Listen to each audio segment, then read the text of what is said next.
Hi everyone, this is Peter Ong of Rested Age Advisory. Thank you for joining me for episode 7 of Opportunities Unusual. Today we cover a topic which every business leader, every owner-operator must learn because you want your company to always remain relevant. The topic today is how do we evolve and transform our business model? Episode 7 will be shared in 3 parts. Part 1, what happens when companies do not evolve their business model? Part 2, I'll share with you a company that has successfully done so again and again, and this company is clearly doing well. Finally, for part 3, assuming that you are enchanted, assuming that you are convinced, what are some of the things that you can consider doing such that you could evolve and transform your business model successfully? Let's start with part 1. To begin, let me ask you a teaser question. How do you listen to music these days? How do you watch movies these days? And as you are pondering this question, let me bring you 13 years back in June 2007 when the first smartphone was launched by a guy called Steve Jobs running his company called Apple. The first iPhone was launched in June 2007, and Steve Jobs achieved in the launch of the iPhone a decade-long dream of wanting to put the internet into the palm of everyone. His dream was to put the internet into the palm of everyone. We fast forward 13 years later, and let me give you the statistics. There are 3.5 billion smartphones circulating around in the world, and of which Singapore, where I belong, we have 4.27 million smartphones. In a short 13 years, Singapore has gone on to have 4.27 million smartphones. We have about 5.5 million population. If your business model does not revolve around helping consumers reach out to you through their smartphones, then perhaps you need to evolve your business model. Back to the question I posed you. How do you listen to music these days? Chances are you will say some level of streaming device, streaming services like Spotify. And indeed, Spotify has taken out many giants in the industry. On the 14th of November 2015, about 5 years ago, I was in my office, I call it the Oasis, doing some client proposals, and I posted a Facebook post. Let me quote this for you. I'm at the Oasis on a Saturday morning, enjoying Japanese green tea, listening to Diana Krall on Spotify, whilst clearing emails and crafting client proposals. What a disruptive innovation Spotify and other music streaming services are. They truly obliterate the need to buy any music. Spotify will probably not just destroy the CD industry in many countries. I believe that it will destroy mono usage devices like the iPod too. And guess what? 2 years later in 2017, Apple changed its product line, and the iPod, the mono usage iPod, is discontinued. The iPod is no more. So Apple is a company that constantly changes its business model. Let me share with you another company that has always done so. This company is a little bit newer than Apple. It was created in 1997. So now I'm at part 2 of my sharing. An example of a company that has constantly evolved its business model and is constantly doing gangbusters at the moment because its business model is right spot on. Company was formed in 1997 when DVD players just got onto the market. And in the American late market space, DVD players were hovering around $600 to $1,000. And only 1% of American families have such DVD players because it was expensive. This company launched and it's called Netflix.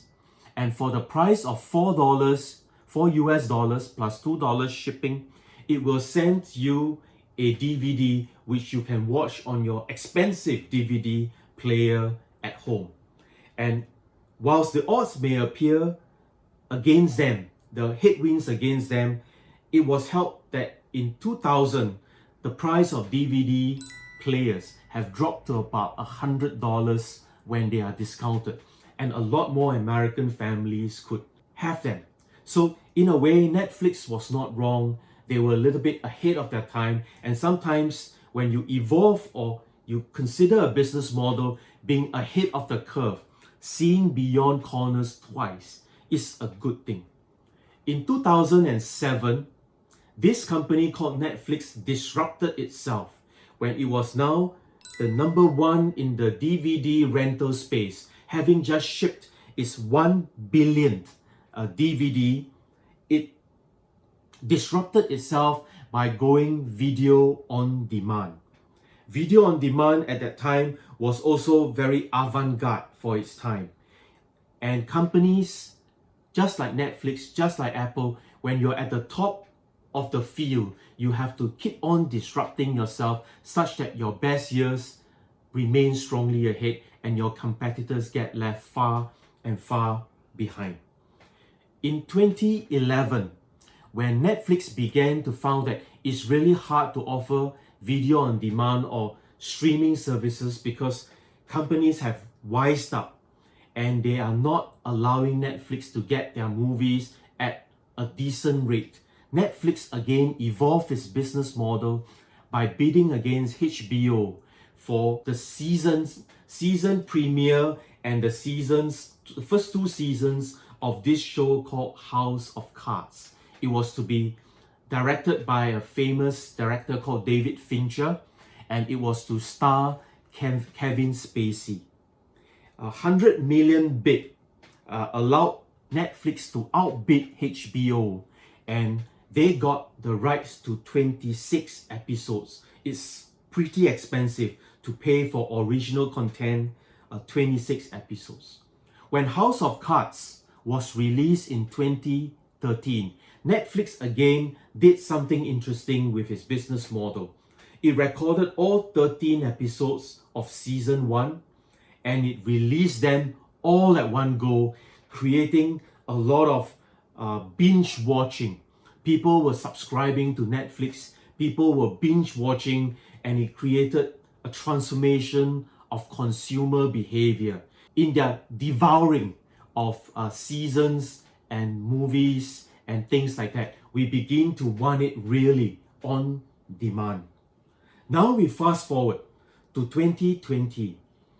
Netflix has, in 2011, 20 million subscribers when it bidded $100 million for House of Cards. In 2020, there's a lot of original content. Netflix leads the market by a fair amount, and they now have 182 million subscribers and growing really, really strongly. So in part 2, I've shown you an example of how a company has constantly evolved and transformed its business model to remain relevant, to remain the market leader, and that's what you want to consider. Now, as I introduce part 3, let me share with you the first question I got at the live stream of episode 1, at the live Q&A.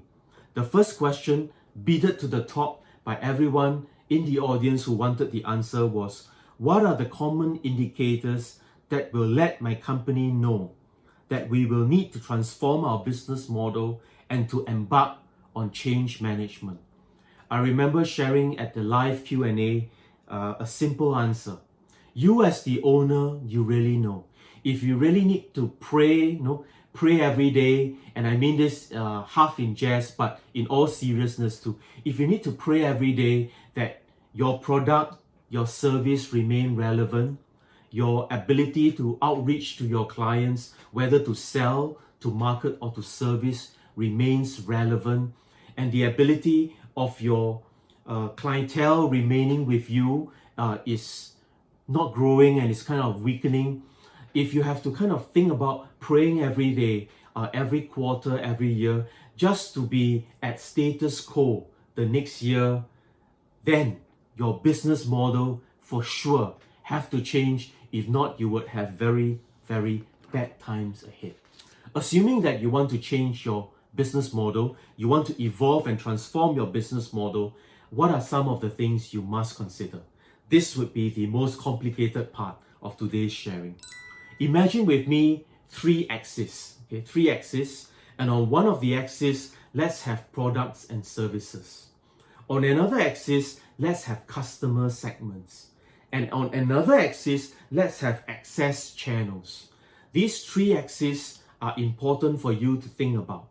Now, you imagine with me a cube within the three axes that's kind of expanding, and let's call this cube the platform. Okay. In a business model, you have to think simply. You have to think, what are my products and services? What are the customer segments that I'm reaching out to? And what are my access channels that allows me to market, to sell, to service, to retain, to engage my customer segments? Then you imagine with you a cube covering the three axes, and this cube is always expanding. It's called the platform. Is your platform relevant?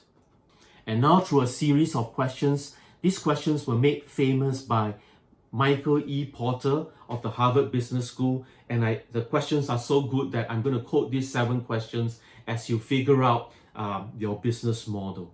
And then as we go along, I will share with you some examples of how companies have transformed. The first question which Michael Porter asked is related to the products and services and the customer segments continuum. In fact, there are 2 questions here. First question is, what do you already do? And is there a core of uniqueness? What do you already do? And is there a core of uniqueness? It's important to think this way. Now looking at the products and services and the channels, which products or services are the most distinctive and the most profitable?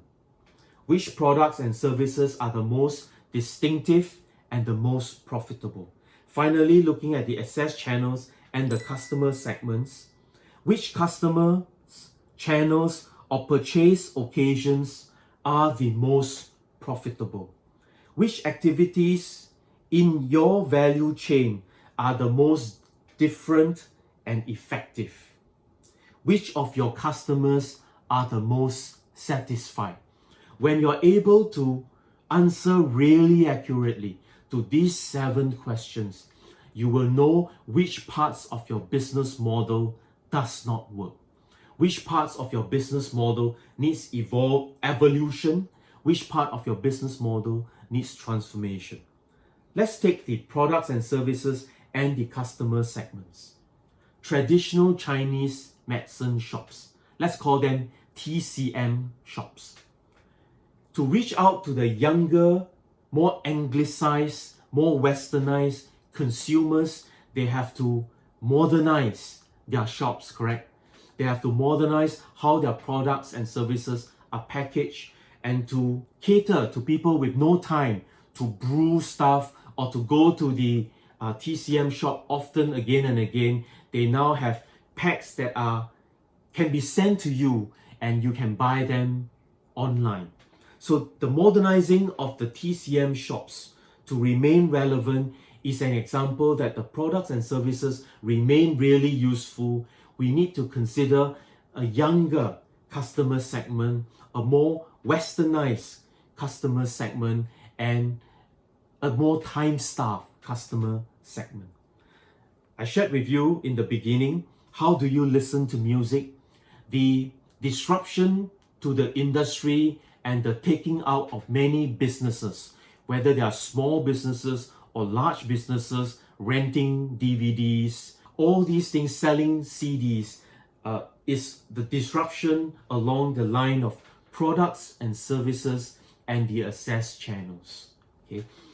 Finally, in Singapore, let me give you a Singapore example. Now you imagine access channels and customer segments. when COVID-19 hits, people could not go to the wet market. And on the 12th of May, my wife and myself, we were watching Tekka online market online. It was their first online streaming, and 5 hawkers were selling in an online auction bidding process. And if you were bidded fast enough on Facebook Live, you get your fish, or you get your beef, or you get your meat, or you get your vegetables, or you get your dry goods sent to you free of charge. So the Tekka market, which is a long-standing wet market in Singapore, transformed itself along the access channels to reach out to the customer segments along this COVID-19 crisis with its Tekka online market. If you now look at the hawkers selling online from Tekka, they have already mastered this, and they could do it weekly now without any guidance for any mentors or any coaches, teaching them how to go online because they have mastered this channel called Facebook Live, and they could now sell online. Innovative durian sellers in Singapore many years ago have already done this. So ask yourself these 7 questions, and I would have a list of 7 questions for you at the end, Michael Porter's 7 question, and this frame for you at the end of this video so that you could refer to it if you like. Finally, let me provide you with 4 guiding principles for your new business model. You must keep your new business model, after you have kind of evolved and transformed it, simple to articulate and easy to understand. Simple to articulate, easy to understand for the leaders, the staff in your company, your customers, and your shareholders. Simple to articulate, easy to understand. Guiding principle number 1. You must remember, like the dual strategy, the metaphor of the hamburger, you must keep your business model dual. What you do for the current must not cannibalize for the future. They must be aligned, they must be in sync. You must consider performance and growth at the same time in your business model. Then, assuming that you have many things that you want to embark on, you must have your business model prioritized. So point number 2, guiding principle number 2, you must have it following a dual strategy, and you must have it prioritized. The first one was, it must be simple to articulate and easy to understand. Finally, the 4th guiding principle for you would be, you have to keep this business model, the new evolved business model, in your sight all the time as a leader. Dream about it, have the drive to do it, build the arts around it. There you have it. How to evolve and transform your business model. If you're able to embark on this and do this well, this, and let me whet your appetite to next week's session, this is the beginning of the 9 E's model of how to learn, how to apply, and how to master change management, which is the topic that we will be covering next week. And next week, I'll be sharing with you in this very difficult topic, the 9 E's model, which many of my Rest Age Advisory clients and friends really love and use in their companies. And the very first E is called envision. Okay, let me whet your appetite and leave you lingering for the remaining 8 E's. But the first E is called envision. And nothing encapsulates the envision part more than a new and evolved, transformed business model for your company.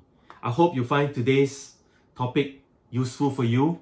I know it's a lot to digest. It's one of the hardest topics to learn for every business leader or any owner operator, but it's one of the most essential part of change management. So in a way, I'm covering change management in 2 sections. Today's section just focus on the envision part of change management. It's called evolve and transform your business model. And in our next week's episode, we will be covering how then do we learn, do we apply, and do we master change management successfully in your organization.